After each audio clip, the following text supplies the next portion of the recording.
God bless you, beautiful people on Facebook and on YouTube this morning. Blessings to your family. Hope everyone slept well last night. While we slept in slumber, God was looking over us and hovering over us at night, just making sure that we get up this morning in our right mind. Are you watching me this morning? Can you see me? My God. Can you smell this morning? Can you get taste this morning? Let me see if I can taste. Thank you, Jesus. My God, there's a lot of people can't taste and smell right now, having problems with their breathing. And if you got up this morning and you feeling good, my God, that's enough for about 5 of y'all out there to give the Lord a clap offer this morning. I'm excited about what God is doing. And just to let you guys know, don't think that trials and tribulations don't come my way, because it seems like I'm so uppity every morning. I come on here so bushy tail and I got the big smile and all that. I'm going through stuff too. You know what I mean? But I've learned with being a Christian that God wants us to not be warriors, not warriors. You hear what I said? Be warriors, not warriors.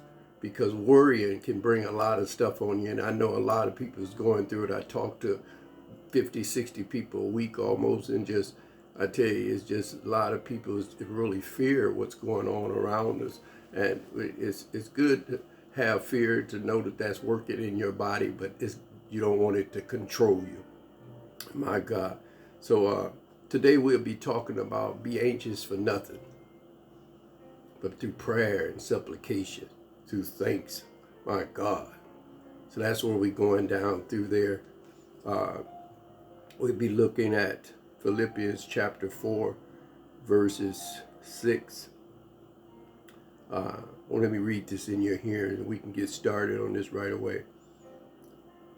I'm coming out of King James Version. It said, be careful for nothing, or be anxious for nothing, but in everything by prayer.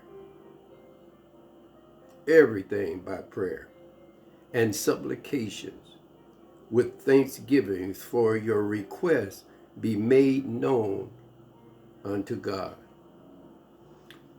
In the Bible, Hannah wanted a baby, and she couldn't get no baby. And the women was teasing Hannah because she couldn't have no baby. But Hannah went into that prayer. See, when you pray, being anxious for nothing, Lord, help me, Lord. You know what situation I'm in. You know that I need you to get me out of this. And Hannah talked to God.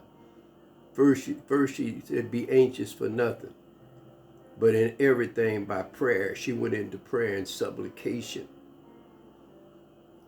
and thanksgiving, and gave a request that when I have this son, she didn't ask for a child, she asked for a son, a man child. So what are you saying, Pastor? If we ask God for stuff that is really humble, don't have a motive behind it. Other words, let me give you an example. Lord, give me a car. And in your spirit, you be thinking, I can show everybody now. I won't have to ask nobody for no ride. I ain't going to give nobody no ride. Well, that is not what you want behind what you ask God for, if that makes sense. God, I need a better paying job.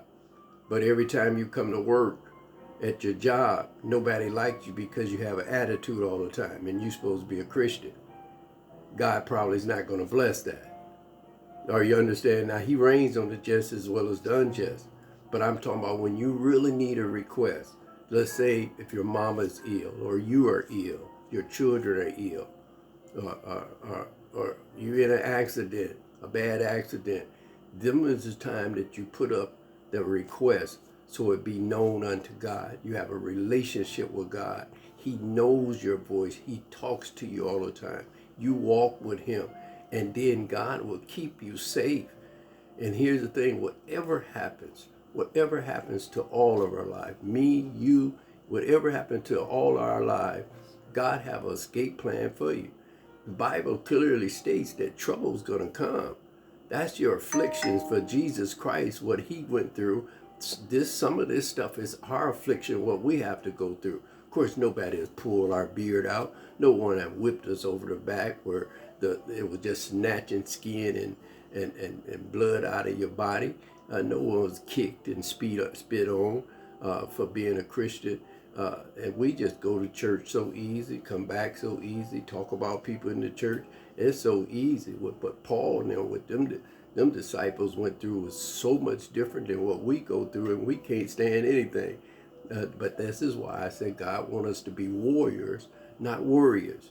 So don't be worried about nothing that's going around you if you're really a Christian. And I know that's hard, but it's really called mind over matter. You can see what's going on, but you don't let that afflict you. Other words, when the plagues came on the Christians, they went through the bloody water, they went through the frogs, they went through the locusts, they went through everything. The death angel coming through there where they had to put goat's blood on the doorpost. So they went through the same thing we as Christians going through now. The Bible said we're in this world, but we're not of this world. So what's happening to the world really don't reflect me because God got me, if that makes sense. You know what I mean? In other words, he's going to have his expected end that after all is over, whatever happened to me, if something take me out of here, then I'm going to the glory of glories, to the kings of kings, to the heavens of heavens. My God, when he said the streets are paved in gold, my God, you get your hands back. You get your hearing back if you had lost your hearing. If you had one arm gone, you get it back. My God. So God is so faithful to us. So just remember the scriptures. That's in Philippians chapter 4, verses 6. Be anxious for nothing, but by prayer and supplication, and bringing thanks to who? To God.